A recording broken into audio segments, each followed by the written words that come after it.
I feel like we already had a lot of questions about our Baltimore Ravens going into this offseason, but especially after watching that Super Bowl last night, I feel like it left us with even more because we saw something, and it's nothing new. It's not like it's this brand new formula that we didn't know about, that we literally just found out about. No, this is something that we've known for a while, exactly what the Baltimore Ravens need, what they could use to be even better, even though, in my opinion, they've already had enough. But we did get some nice reminders, especially stuff that Ravens fans have been saying for a while and calling out for a while too. Before we get into it, because I don't know where this video is going to go, we have a lot to say. Make sure you subscribe to the channel, turn your notifications on, and leave a like on the video. We in the off season now. We're back in the off season officially. No more football, ain't no Pro Bowl, ain't no Super Bowl. It's done. We are done until August, and that is a very harsh reality. And the Baltimore Ravens, they've already been done until August. Their last game was January 19th, I think. That's when they lost to the Bills. But now football is officially done. And that means a couple of things. One, we're going to miss it for these next, 6 months.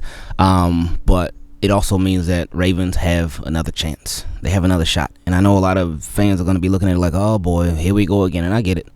I get it. The hype might not be there the same. The feeling may not be like, oh, yeah, this is going to be all year for sure. No, because fans are going to have their expectations in the regular season. We expect the Ravens to take care of business and more in the regular season. But then when it comes to playoffs, it's going to be like, all right, what are y'all going to do now? Which team is going to show up? Are y'all going to beat whoever team y'all play at first? And then when the game gets higher, when the team gets tougher, are y'all going to start turning the ball over and doing all that crazy stuff again? Well, we'll see. That's to be determined. And we'll worry about that when and if we get there. I don't even want to say if, because I do believe the Ravens, as long as Lamar's healthy and they got their key guys like they have had the past 2 years, that they'll make it to the playoffs. But we'll see. But last night's game. It's like, where do the Ravens go from here? Watching that game last night, obviously the Eagles, they whooped the Chiefs. Like the Chiefs, last time they lost that bad, well, it was Tom Brady. It was against the Bucs in the Super Bowl. But Chiefs really got whooped. And there was some thinking where the score first it got 7-0, then it got 14-0, then they got to 24-0. Then you were thinking, oh, you know what? We've seen this story before. We've seen this story before with Tom Brady, but even with Patrick Mahomes. We've seen him being down multiple scores, especially in a high-stakes game, and we've seen him come back. What is this Patrick Mahomes going to do? What second half Patrick Mahomes is going to show up? And are the refs going to get involved? But he didn't. He didn't. The Eagles, they were dominant. They were very, very dominant in this game from start to finish. Their defense, they put on a show. They went absolutely crazy with it. When you think about the defense, the defensive line, and us Ravens fans, we know firsthand about that defensive line because they were just destroying our offensive line. Eagles' defensive line was insane. Like, I can't even remember everybody's name, but Jordan Davis, Jalen Carter, Sweat, and I know they got, what is it? Not Nolan Graham. Oh, what's the other linebanker's name? I forget because they got so many people. They just got Brandon Graham back from injury, and it's like they went crazy all night. And the craziest part about that, they didn't blitz no. They didn't blitz not one single time. Not one single time. They did not send one blitz at all at Patrick Mahomes. Not one. And that's crazy. That's when you know your defensive line is going wild. It's crazy.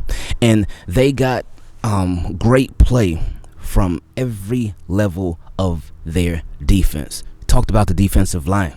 They went crazy. I know they had at least 5 sacks. I remember while I was watching the game, I saw the stat come up that they had 5 sacks, but I think they might have got more after that too.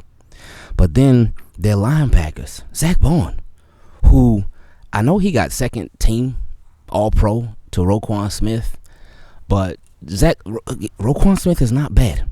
But Zach Bond, and again, I always bring this up.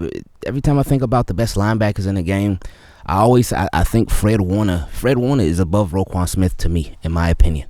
But I think Zach Bond, he's right around there too. But the they're playmakers. They're better playmakers. That's what they have, in my opinion, over Roquan Smith. Again, Roquan Smith is not bad. I'm not saying that he's bad, because he's not. He's not at all. But when it comes to just making plays, the game-changing plays, Zach Bond was killing it. And that's why I always put Fred Warner over him. But anyway, Zach Bond last night, interception. Big interception. I mean, obviously, it's a Super Bowl, so any interception is going to be big. So they were getting great play from their linebackers as well. Then you go to the secondary. That secondary, they were holding that down pretty much all night. No, Xavier Worthy, statistically, he went off. But when you watch the game, it was like, oh, Xavier Worthy got all that? Really? I couldn't even tell. His touchdown came late in the game when it was already over. So he wasn't doing nothing. Nobody was doing nothing. Hollywood, DeAndre Hopkins had a drop. Xavier Worthy, nothing. Them boys weren't doing nothing. Chiefs were strapping up, and then they get not only an interception, but a pick six from Cooper DeJean. Jason Sehorn, they got the pick six from him, the rookie. And what he was the first. I want to say he was a second round pick. And I remember hearing about him. And he didn't start until I think week 8. He didn't start starting for them until week 8. But they obviously saw something in him, and they were like, no, we're gonna put our best players on the field, and he's better than, I think it was Maddox that they had. I forgot who the other cornerback was, besides Darius Slay and besides Quinyon Mitchell. But they were like, no, he's better, and he's gonna be out there. They recognized that, they addressed it, and boom, look what happened. This game, and it's not to take shots at the Ravens at all, so don't get it twisted, but it's simply for the Ravens to take notes. But like I said earlier, what we saw in that Eagles and Chiefs game, nothing is new. It's not no new formula. It's not no new recipe. It's not no new discovery. It's not no, oh my goodness, I didn't even think. This is all stuff that we've been talking about. But a conversation that's been brought up recently amongst Ravens fans has been the defense and their lack of forcing turnovers in the playoffs. Because the question was asked, we even had a question on here about a week ago. Somebody asked, when the last time that Ravens defense forced a turnover in the playoffs? And the last one I could think of was the Titans game in 2020 with Marcus Peters with that pick that pretty much ended it. It didn't necessarily end it, but pretty much ended it. But that was the last one I could think of. And I have been on record to say, and I will continue to say, that the Ravens defense, they have done enough for the Baltimore Ravens to win their games, especially recently, like these past playoffs and in the playoffs before that too. So Ravens defense has done enough to win, but adding them turnovers that could make such a big difference too. But that's where the Baltimore Ravens, that's one area that they really need to get better at. Playmaking defense in a couple of different ways. Now, turnovers, very, very important, and they make the game a lot easier for your offense. They help out so much. They game-changing plays, but also pass rush too. And a great pass rush can help create those turnovers. But Ravens pass rush, and while we said this as well, we've been saying it's like the numbers. When you look at the sack totals, like look at Kyle Vanoy with 12.5 sacks. Adolphe Way, he had 10 sacks. And some other guys contributed too. But when you look at the numbers overall, it's like, oh, yeah, good job with the sack total. But then when you look at the actual pass rush, to me, it was just so inconsistent. It was very, very up and down. And with that being said, the Ravens, they could really use like a legit guy there at pass rush. Like really, and we've been talking about ever since Terrell Suggs left. We just have not had that guy. Like that productive guy, that disruptive guy, that guy that's like consistently just wreaking havoc for offensive line. The guys that's just always a problem. Guys got to really focus on that guy. They got to really game plan against him. Ravens have just not had that. So what do you do there? Because again, we saw the Eagles, and not to say that, the Ravens, they got to be the Eagles, but the Eagles, not that they showed you the blueprint, they just gave you a reminder of it. Of so many different possibilities of things that can happen. Because we talked about it, and we're going to talk about more later, but just we'll stick with the defense for now, but we got a lot to talk about. Again, stuff that we've already brought up.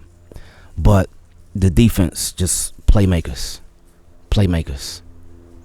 Got to find guys that can get that ball, man. Like, and again, when you think about playing your best players too, that's something. And I've said this year, I do not feel like coaching cost us this year. I don't. In the long run, there were some games here and there was some stuff here and there, but overall, well, coaching did have some issues here and there. I don't think that they were the ones that cost us the season.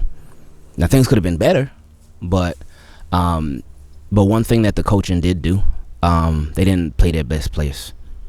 And that could be said about the offensive line, but something more concrete, more definitive, in my opinion, would be cornerback play. Obviously, Marlon Humphrey was amazing. He was your best corner.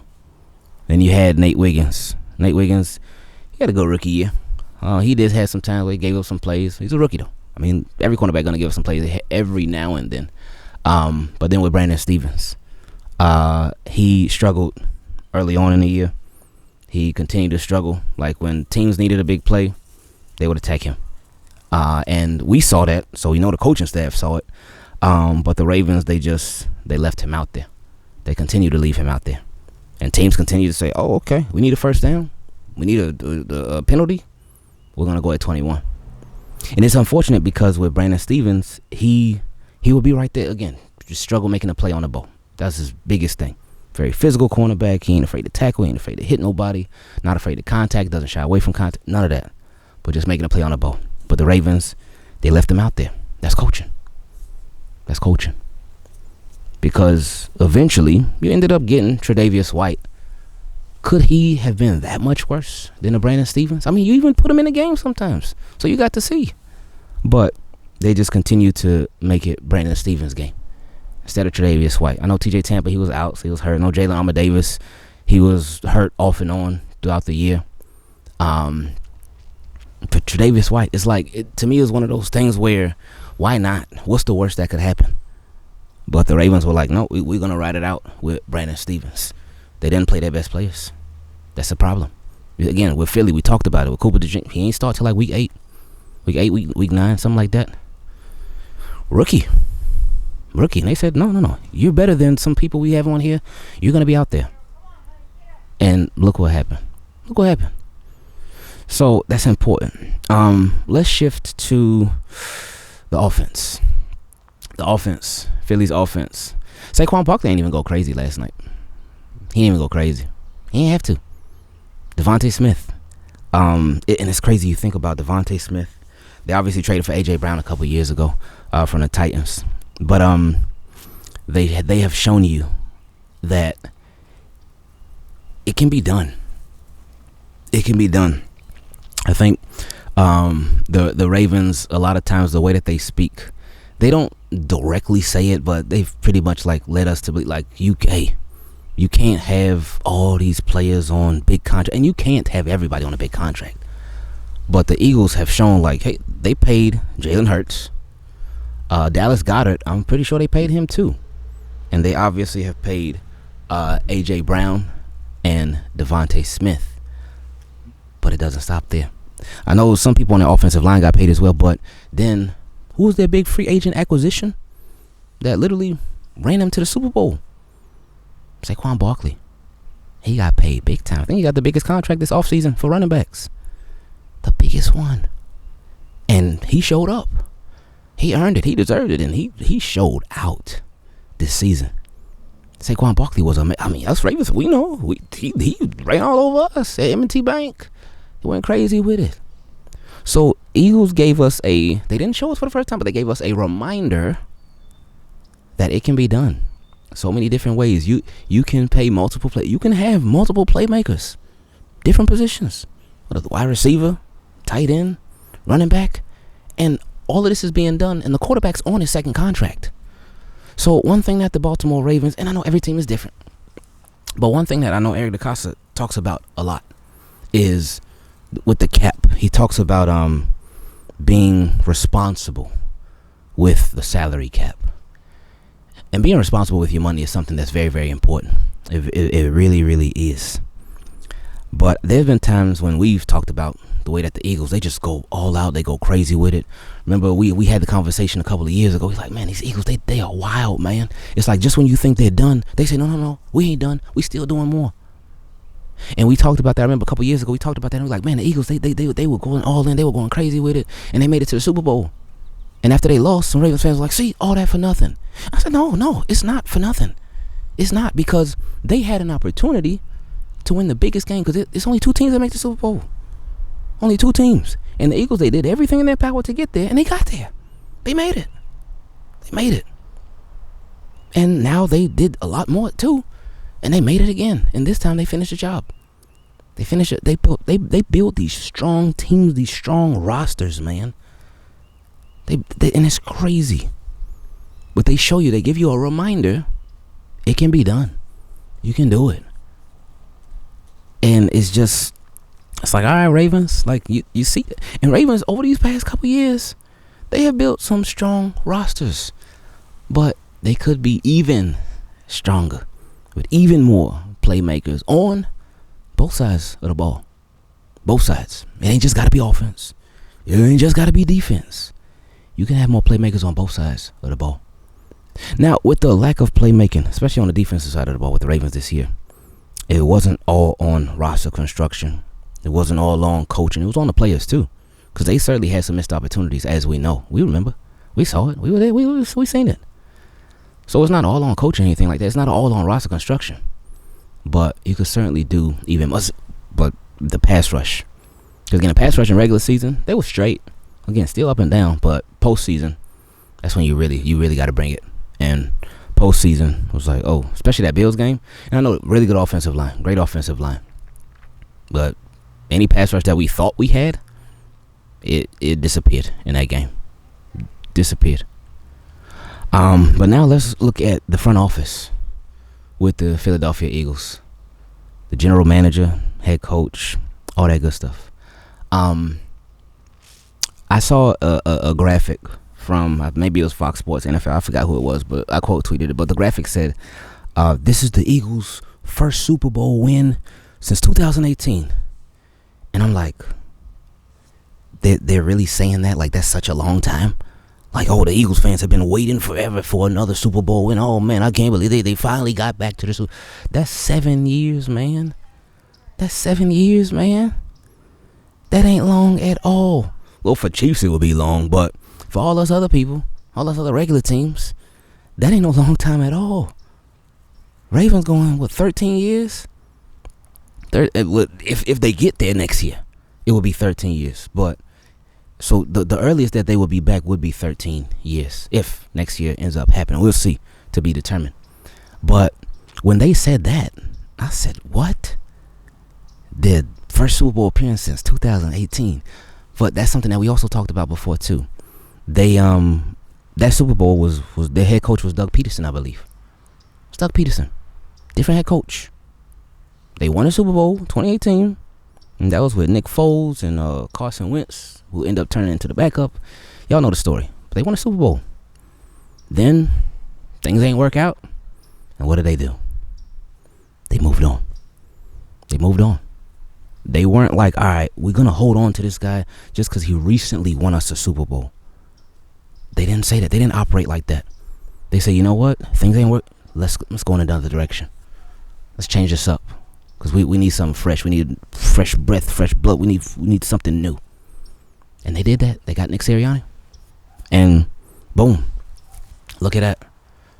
2 Super Bowl appearances in, 3 years, I believe? Yeah. In 3 years. And he finally got the win. A breath of fresh air is not a bad thing.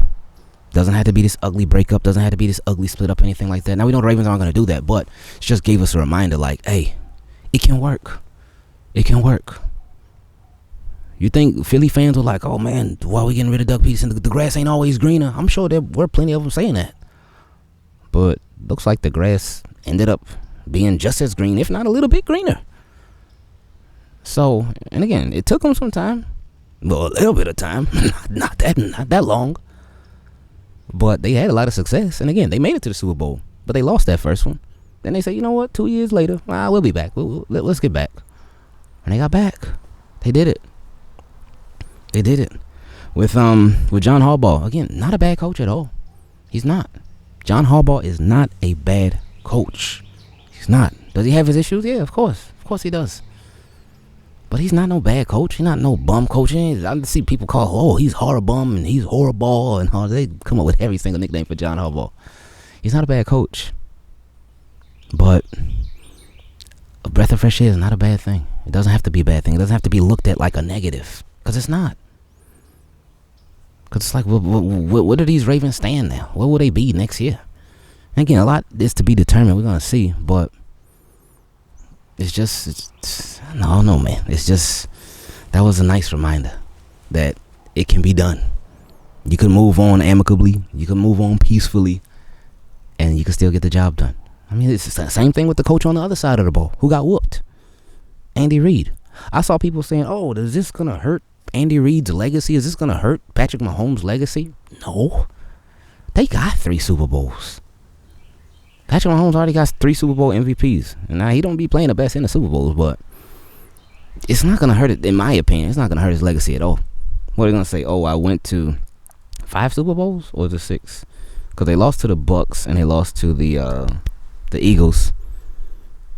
Yeah, and they won the other 3. Well, they won in 2019. Yeah, they won the other 3. So they've been to 5 Super Bowls and they won 3. In my opinion, that don't hurt nothing. That don't hurt. He got 3 Super Bowls. 3. So, I mean, you could try to stretch it. It's going to hurt Patrick Mahomes. He should have won. And what is it? Remove him from the GOAT conversation? If you say that, okay, whatever. Not necessarily remove him, but people can make an argument. He ain't win 3. He got 3 Super Bowls. Like you tell me, like, if Ravens and Lamar, they had 3 Super Bowls already, and they just won the last 2, and they going for the 3-peat, like, and if the Ravens lost, then is that gonna hurt Lamar Jackson and John Harbaugh?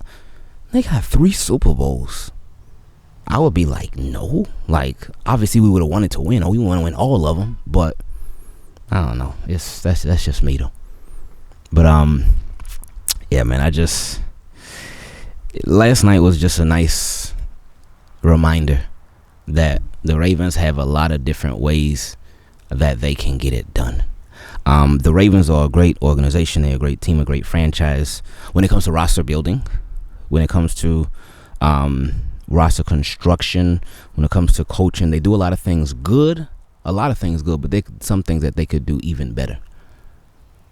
There's some things that they could tweak here and there to make them even stronger. And I think if Ravens, and I know Eric DeCosta, he says it, John Harbaugh says it, Steve Bisciotti, he says it, there's that word, competitive. We want to compete. We want to be a competitive team. And a lot of fans have noticed that being said over the years. Not year, but years. They've heard the Ravens always say that, we want to be competitive.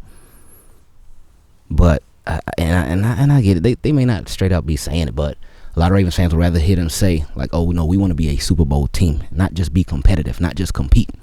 We want to be a Super Bowl team. But they look at some of the different things that the Baltimore Ravens do, because, again, action is going to speak louder than words. Do you just want to be competitive? Do you just want to compete?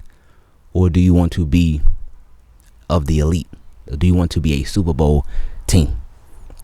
So, we're going to see, man. We're going to see. So, yeah. Thank you, Eagles, for giving us just some friendly reminders last night that it is definitely possible. And thank you for giving us plenty of reminders last night in that Super Bowl that Ravens fans are not crazy at all with their wants for this team, with their expectations for this team, and even what a lot of Ravens fans feel are the needs for this team. A lot of times when Ravens fans will say, Ravens should do this, there'll be some pushback from people and say, are you crazy? Ravens can't do that. We can't do it. Y'all want everything. Anything is possible till it ain't possible no more. Eagles showed us that. They gave us a nice reminder of that. Team Keep It Clean. I love y'all. I appreciate y'all. Ravens, we still love y'all. We still appreciate y'all for sure. We definitely do. Don't get it twisted at all. But we got some things that we could work on, some areas that we could certainly clean up. Let me know if y'all agree. How y'all feel about our Baltimore Ravens really just moving forward. I love y'all. I knew this video was going to be a bit all over the place. But that's okay because we said everything and more that we wanted to say. I love y'all. Appreciate y'all for listening. And here we go on to the off season.